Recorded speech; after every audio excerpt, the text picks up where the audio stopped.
In the remote countryside of West Virginia, hidden between silent mountains and deep valleys, lay the village of Ash Hollow, a place forgotten by time and shrouded in superstitions passed down from generation to generation. The village was surrounded by verdant hills and a dense expanse of forest known as the Blackwood, a dark mass of gnarled trees that seemed alive, pulsing with secrets buried deep within their shadows.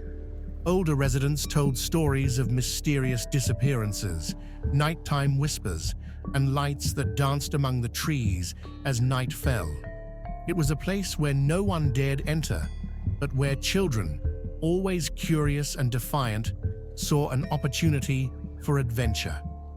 It was on a cloudy October afternoon that Ethan, Caleb, Nathan, and Tommy, inseparable friends, decided to challenge the forest, ignoring their parents' warnings. They laughed and ran along the winding paths, their voices echoing among the tall trees. They didn't know they were entering a domain that didn't want them there, a place that would exact a terrible price for their boldness. When night fell and the boys did not return, the village was gripped by fear. Ash Hollow was a small community, and everyone knew everyone. The disappearance of the four friends was more than a tragedy, it was a threat that hung over everyone. Search parties were immediately organized, with armed men carrying flashlights and sniffer dogs barking nervously at the edge of the forest. With each step, it seemed like Blackwood grew denser, as if the trees were closing in around the intruders. The air was thick, almost unbreathable, and the sounds of wildlife ceased, replaced by a deep, oppressive silence.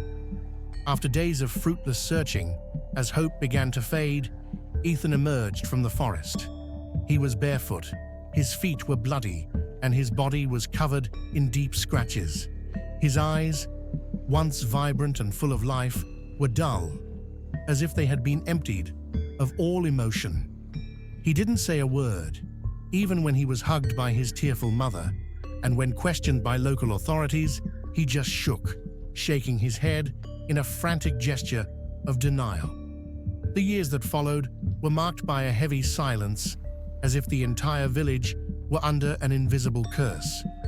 Ethan grew up isolated, a reclusive boy who avoided the forest at all costs. He spent his days locked in his room, drawing compulsively on papers that he spread across the floor. The drawings were disturbing, full of deformed humanoid figures, trees with faces that seemed to scream, and a darkness that enveloped everything. His worried mother tried to seek help, but doctors could not explain Ethan's behavior, saying only that he was suffering from deep trauma.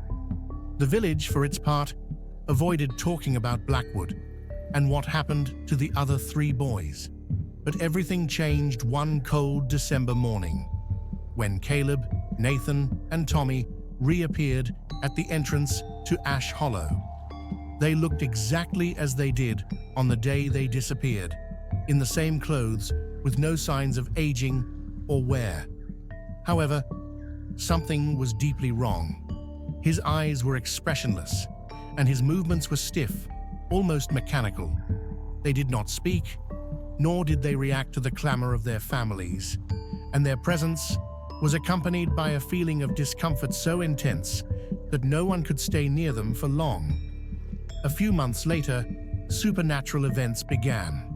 A thick gray fog began to rise from Blackwood Forest, covering the nearest houses and bringing with it an inexplicable sense of dread. Animals began mysteriously disappearing, and those that were found were mutilated, with deep marks on their bodies that could not be explained by any known predator. The nights became longer and more restless, with residents reporting hearing children's laughter and light footsteps outside their windows, even when no one was around. Ethan, now a teenager, became even more distraught. He began speaking in an unknown language, emitting guttural sounds that echoed off the walls of his house during the early hours of the morning. He often said they were coming and compulsively drew a strange symbol, a circle wrapped in thorns that no one could interpret. The situation came to a head when Caleb, Nathan, and Tommy began wandering around the village at night. They invaded houses silently, watching the residents as they slept without ever touching anything. But their presence was suffocating, as if they drained the life from the places they passed. The same week, the Smith farm was found in ruins.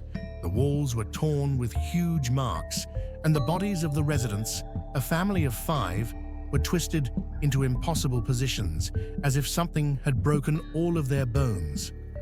Afterwards, many residents tried to flee Ash Hollow, but the fog from Blackwood seemed to follow them, blocking the roads and enveloping those trying to escape.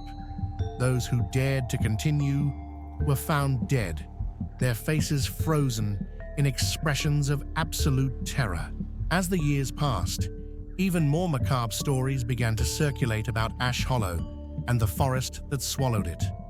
Unsuspecting hunters who ventured too close to Blackwood's boundaries often disappeared without a trace. Those few who returned were never the same. One of them, a man named Jasper Whitaker, was found wandering in a catatonic state days after entering the forest. His eyes were glassy, and he mumbled incessantly, "They are in the light. They see us," before gouging out his own eyes in a fit of madness. Jasper died hours later, but what he whispered before his last breath echoes to this day among those who heard. The door is open, and they will never stop. After this incident, the forest was officially declared cursed, and even the most skeptical began to avoid the region. The road leading to the ancient village was abandoned, leaving Ash Hollow to rot into oblivion, a place where time and reality seemed to bend and break under the weight of something unnameable. Ethan was found dead a few days later in his room. He was sitting in the corner, his eyes wide, and a horrible smile on his face, as if he had seen something his mind couldn't comprehend. The walls were covered in drawings of the thorny symbol, and on its chest was a message engraved in deep cuts. Blackwood is not just a forest, it's a portal. After that, chaos took over the village. The remaining children began to disappear one by one, and the laughter that once echoed through the forest could now be heard throughout the village. Last night, Ash Hollow was completely taken over by Blackwood. The forest advanced, swallowing houses, roads, and everything that remained, leaving only a void where the village once existed. Today, Blackwood is more than a forest. It became a marker of something much darker. Paranormal researchers, obsessed with the history of Ash Hollow, report feeling an oppressive presence as soon as they cross the first few meters of the forest. Some claim to hear voices calling their names, while others describe seeing visions of shadowy figures watching from a distance, always just out of reach. Cameras and equipment frequently fail, as if the technology itself is repelled by something ancient and evil that inhabits that place. There are those who say that the forest is alive, growing and spreading slowly, consuming everything around it. But what's most terrifying is what residents of neighboring towns are now reporting. A strange symbol, identical to the one Ethan obsessively drew, has started appearing on walls, trees, and even the doors of their homes. And with it comes laughter. Childish laughter, sweet and innocent at first hearing, but with something terribly wrong. For many, this is a sign that Blackwood is no longer contained. It is moving forward, bringing with it whatever was released all those years ago, something that cannot be stopped and that no one fully understands.